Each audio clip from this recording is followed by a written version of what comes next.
Bonjour à tous, aujourd'hui on part un peu à l'aventure, à la recherche du point culminant. Que ce soit pour maximiser les profits d'une boîte ou pour optimiser la puissance d'une éolienne, au fond, la question reste la même. Comment on fait pour trouver le sommet? Voilà le grand mystère qu'on va tenter de résoudre ensemble. Ça peut paraître un peu comme une montagne mathématique à gravir, mais on va voir, c'est un défi qui est en fait tout à fait accessible et surtout incroyablement utile. Regardez un peu, des courbes comme celle-ci, en fait, il y en a partout. Elles peuvent modéliser les bénéfices d'une entreprise ou même l'efficacité d'un moteur. Du coup, trouver leur sommet ou à l'inverse leur creux, c'est une question absolument cruciale, que ce soit en économie ou en ingénierie. Alors, voici notre plan de route pour aujourd'hui. On va d'abord poser le problème du sommet, puis on va percer le secret des lignes droites avant de zoomer sur les courbes. Après ça, on se créera une sorte de carte avec la dérivée pour enfin décoder nos fonctions du troisième degré et trouver la solution. Allez, on y va! Première étape de notre ascension, on va revenir à quelque chose de familier, quelque chose qu'on connaît tous, la bonne vieille ligne droite. Ce qu'il faut retenir ici, c'est que pour une ligne droite, sa pente, elle est constante. C'est un seul et unique nombre qui ne change jamais où qu'on soit sur cette ligne. C'est simple, c'est prévisible, et ça, c'est notre point de départ. Bon, maintenant, passons au vrai défi, les courbes. Contrairement à une ligne droite, la pente d'une courbe, elle, change tout le temps. Regardez bien, à chaque instant, l'inclinaison est différente. Alors, comment on fait pour la mesurer? Et si la solution, c'était tout simplement de regarder de plus près? D'imaginer qu'on zoome tellement près d'un point sur la courbe qu'elle finit par devenir une ligne droite.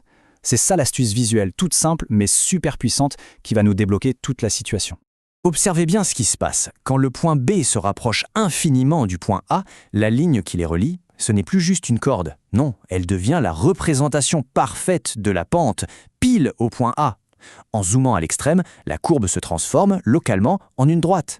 Et cette ligne, elle a un nom, on l'appelle la tangente. La pente de cette tangente, c'est ce qu'on appelle le nombre dérivé. C'est la valeur exacte de l'inclinaison de la courbe, mais en un point unique, un point bien précis.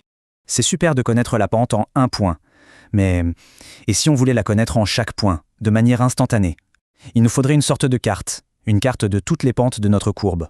Et voilà notre outil magique, la fonction dérivée qu'on note f' de x. C'est une fonction vraiment remarquable. Pour n'importe quelle valeur de x qu'on lui donne, elle nous renvoie instantanément la pente exacte de la fonction de départ, juste à cet endroit. Prenons un exemple tout simple. La fonction f de x égale x au carré. Sa fonction dérivée, c'est f' de x égale 2x. Regardons le tableau, on entre une position x, par exemple 2, et la dérivée nous donne la pente à cet endroit. Ici, f' de 2, ça fait 4. Si x vaut moins 1, la pente est de moins 2. C'est génial, la dérivée nous donne une carte complète et précise de toutes les pentes. Ok, maintenant qu'on a notre super outil, la fonction dérivée, il est temps de l'appliquer à notre sujet principal, les fonctions polynômes du troisième degré. Voilà à quoi ça ressemble dans sa forme générale. C'est précisément ce type de fonction qui est capable de créer ces belles courbes complexes avec des pics et des creux, exactement ce qu'on cherche à analyser. Ça peut avoir l'air un peu impressionnant comme ça, mais en réalité, trouver la dérivée, c'est comme suivre une recette de cuisine très simple. On décompose le problème en petits morceaux, on applique des règles de base à chaque morceau, et à la fin, on rassemble tout. C'est très méthodique en fait. Et voilà la règle générale en action.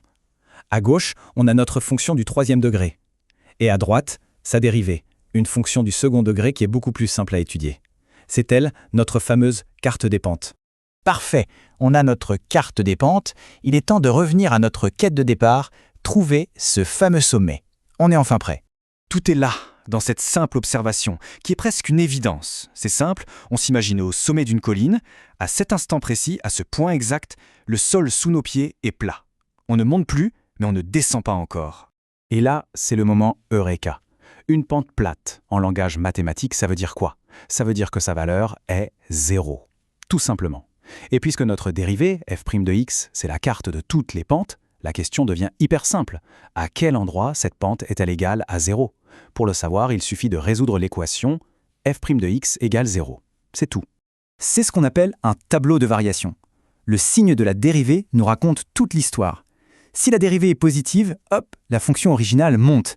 Si elle est négative, la fonction descend. Et si elle est nulle, bingo, on est sur un sommet ou un creux. Allez, appliquons tout ça à un cas bien réel, tiré des sources. Voilà la fonction qui modélise la puissance d'une éolienne par rapport à la vitesse du vent. Pour trouver la vitesse idéale, celle qui va générer le maximum de puissance, on calcule sa dérivée et on cherche à quel moment elle vaut 0. Et la solution, la voilà. Une vitesse de vent de 16,15 mètres par seconde. C'est la vitesse optimale pour que cette éolienne précise produise un maximum d'électricité. Ce n'est pas une estimation, non. C'est le résultat exact que notre méthode nous a permis de calculer. Ça nous laisse avec une question assez fascinante finalement. Ce principe de base, chercher là où la variation s'annule pour trouver un point extrême, où est-ce qu'on pourrait l'appliquer d'autre? Dans quels autres domaines de la vie, en cherchant ce point d'équilibre, ce fameux point zéro, pourrait-on découvrir un maximum de potentiel?